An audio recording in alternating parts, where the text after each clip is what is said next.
Interesado ka ba sa pag-aasawa pero hindi ka sigurado tungkol sa mga bata? Kaya, kailangan mong isaalang-alang ang iyong pag-aalinlangan.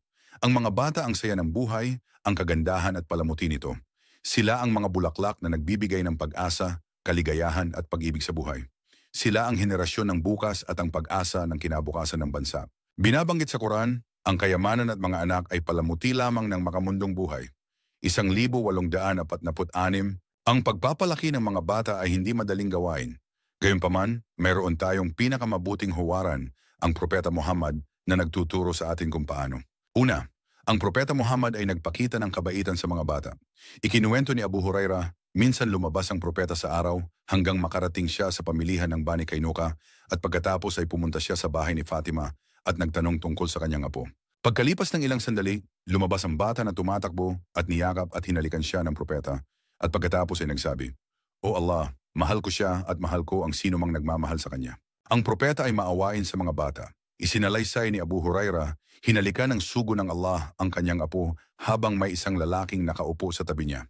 Sinabi ng lalaki, "May 10 akong anak at hindi ko kailanman hinalikan ang isa man sa kanila."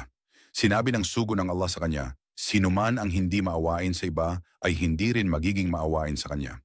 Pangatlo, pinayuhan ni Propeta Muhammad ang mga magulang na tratuhin ng patas ang kanilang mga anak upang turuan ang mga anak ng kaugalian ng katarungan. Sinabi niya, "Matakot kayo sa Allah at tratuhin ng patas ang inyong mga anak."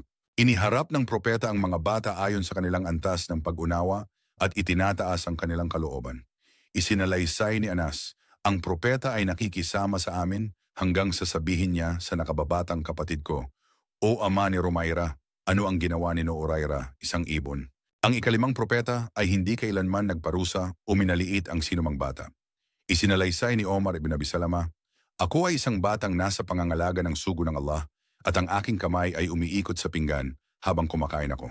Kaya't sinabi sa akin ng sugo ng Allah, 'O bata, banggitin ang pangalan ng Allah at kumain gamit ang iyong kanang kamay at kumain mula sa bahagi ng pinggan na malapit sa iyo.'" 6.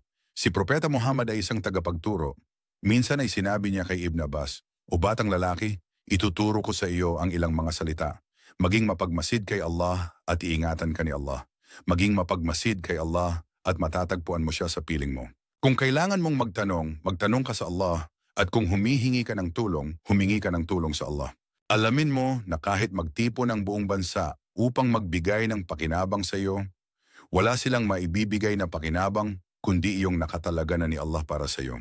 Ang mga panulat ay itinaas na at ang mga pahina ay natuyo na."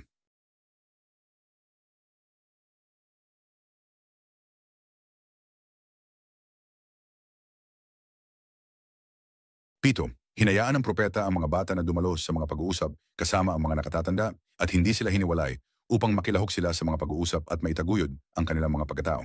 Tinawag ng propeta ang mga magulang na maging tapat sa mga anak at tuparin ang kanilang mga pangako upang hindi matutunan ng bata ang pagsisinungaling. Siyam, iginagalang ng propeta ang mga karapatan ng mga bata, gaano man sila kabata at tumutugon sa kanilang mga kahilingan.